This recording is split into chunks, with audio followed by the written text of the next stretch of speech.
Assalamualaikum warahmatullahi wabarakatuh. Apa kabar teman-teman semuanya? Semoga kalian semuanya pada sehat walafiat ya. Nah, sebelum Mas Tur sampaikan materi apa yang akan kita pelajari hari ini, tentunya teman-teman sudah langsung melihat ya di layar teman-teman bahwa hari ini kita akan belajar tentang pecahan. Materi apa yang dibahas tentang pecahan? Betul. Hari ini kita akan belajar bagaimana cara menyederhanakan pecahan dan semoga bisa membantu ya teman-teman semuanya khususnya di kelas 4 untuk menyederhanakan pecahan bila nanti soal-soalnya keluar entah itu di ujian, ulangan dan sebagainya. Dan tentunya jangan lupa ya ajak teman-teman yang lainnya juga untuk sama-sama belajar nih, untuk sharing-sharing. Semoga ilmu kita yang sudah kita pelajari bukan hanya bermanfaat untuk kita, tapi juga untuk orang-orang di sekitar kita.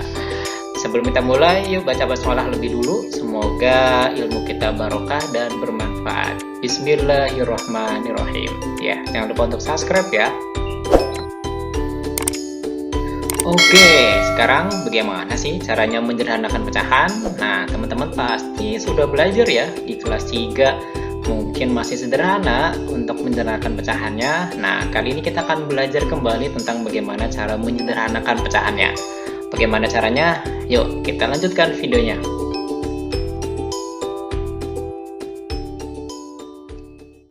Nah, bagi teman-teman yang akan menyederhanakan pecahan, caranya adalah dengan membagi pembilang dan penyebutnya itu dengan bilangan asli yang sama sampai keduanya tidak dapat dibagi kembali ya. Jadi misalkan pembilangnya itu dibagi 2, maka penyebutnya juga dibagi 2 ya. Seperti video sebelum ini.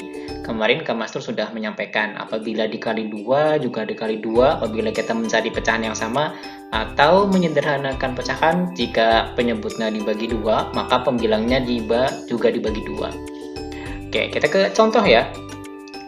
Sederhanakan pecahan 6/18. Nah, teman-teman, di sini kita punya 6/18, kita akan menyederhanakan sampai yang paling sederhana. Jika teman-teman masih ada kesulitan, teman-teman bisa mulai dari angka 2 untuk membagi pembilang dan penyebutnya. Kita sama-sama bagi 2 ya, maka 6 dibagi 2 hasilnya 3 dan 18 dibagi 2 hasilnya adalah 9, maka pecahannya menjadi 3/9. Nah, kemudian teman-teman masih kurang paham juga, ini 3/9 itu masih bisa diperkecil atau tidak ya, masih bisa disederhanakan atau tidak. Nah, teman-teman lihat penyebutnya, apakah penyebutnya sudah termasuk bilangan prima? Jika belum, maka bisa dibagi kembali. Bilangan prima itu apa? Setelah ini kita akan belajar ya. Oke, sekarang 3/9 berarti bisa sama-sama kita bagi 3. Maka hasilnya adalah 1/3. 3 bagi 3, 1, 9/3 sama dengan 3. Di sini sudah ketemu hasil akhirnya adalah 1/3. Kenapa disebut hasil akhir? Karena penyebutnya sudah bilangan prima. Nah, Kemestur, misalkan yang pertama saya tidak mau dibagi 2, boleh atau tidak? Boleh. Kalau misalkan teman-teman mau langsung dibagi 6, karena teman-teman tahu nih bahwa 6 bagi 6 juga bisa, 18 dibagi 6 juga bisa, maka boleh langsung dituliskan seperti ini. 6 bagi 6 hasilnya 1, 18 dibagi 6 hasilnya 3. Nanti hasil akhirnya akan sama, karena bentuknya adalah yang paling sederhana. Berarti kata kunci di sini adalah teman-teman harus ingat terkait bilangan prima. Jika penyebutnya sudah menunjukkan bilangan prima, maka pecahan tersebut tidak dapat disederhanakan kembali. Tapi dengan syarat ya, pembilangnya lebih kecil daripada penyebutnya. Kita lanjut teman-teman ya. Tadi disebutkan bilangan prima. Lalu apakah itu bilangan prima? Bilangan prima adalah bilangan asli yang lebih besar dari 1. Jadi 1 bukan bilangan prima teman-teman ya.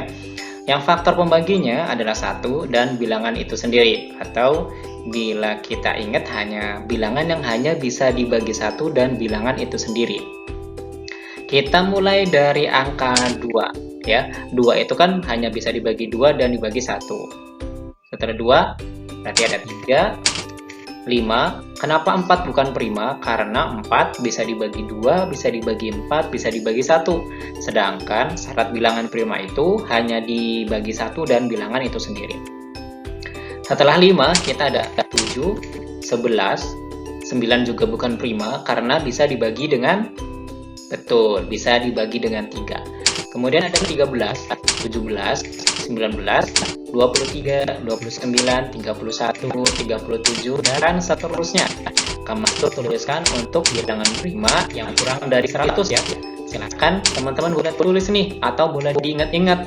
Nanti jika teman-teman menemukan pecahan yang penyebutnya sudah bilangan prima dan pembilangnya itu lebih kecil daripada penyebut, maka pecahan tersebut sudah paling sederhana. Oke, bisa dimengerti ya? Oke, kita ke contoh lagi ya, biar teman-teman lebih mudah paham. Sekarang kita akan menyederhanakan pecahan 48 per 56. Nah, teman-teman, jika penyebutnya itu bilangan genap, dan teman-teman belum tahu berapa angka terbesar yang dapat membagi keduanya, maka teman-teman dapat membaginya dengan memulai dibagi 2 untuk pembilang dan penyebutnya. Maka di sini 48 dibagi 2 dan 56 juga dibagi 2. Hasilnya adalah 24 per 28. Dan ternyata di sini pembilang dan penyebut juga masih sama-sama bilangan genap. Maka boleh dibagi 2 lagi. Hasilnya adalah 12 per 14. Kemudian hasilnya juga masih bilangan genap. Maka kita dapat dibagi dengan 2 lagi. Hasilnya adalah 6 per 7. Kalau sudah merasa paling kecil, sekarang kita pastikan bahwa penyebutnya ini adalah bilangan prima. Di sini ada angka 7. Angka 7 itu tadi termasuk bilangan prima, maka 6 per 7 ini adalah pecahan yang paling sederhana dari asal pecahan 48 per 56. Berarti ini sudah paling sederhana teman-teman ya. Baik. Atau teman-teman mau langsung dibagi 4 Kak Masur karena sudah tahu jawabannya, atau bisa membagi keduanya, boleh atau tidak? Tentu boleh. Silakan teman-teman bisa dibagi dengan 4, maka hasilnya adalah 12 per 14. Setelah ini ternyata dibagi 4 nggak bisa Kak Masur, bagi 3 nggak bisa, berarti bagi 2 boleh nggak? Boleh. Berarti 12 dibagi 2, 6, 14 bagi 2 hasilnya 7 ya. Pasti nanti hasil akhirnya akan sama, 6 per 7. Ini sudah paling sederhana. Atau teman-teman boleh langsung dibagi dengan FEB-nya atau faktor persentase terbesarnya, boleh atau tidak? Boleh. Bila teman-teman sudah tahu FEB-nya, maka dapat langsung membagi keduanya.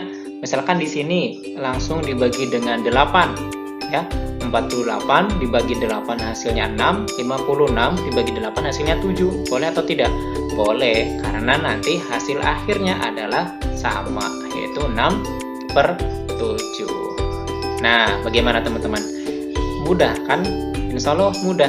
Yang penting teman-teman mengerjakannya ini berurutan, belajarnya juga berurutan ya. Insya Allah nanti untuk soal-soal berikutnya pun akan lebih mudah. Dan semoga kalian semuanya makin pinter untuk belajar matematika, makin paham dan mudah dimengerti juga ya video ini ya.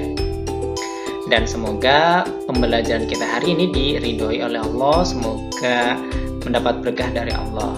Amin ya robbal alamin. Baik, master suwun teman-teman ya, sudah menonton video ini. Silakan jika ada pertanyaan atau saran materi yang ingin dibahas di berikutnya, bisa tuliskan di kolom komentar. Kita ketemu lagi di video berikutnya ya. Assalamualaikum warahmatullahi wabarakatuh.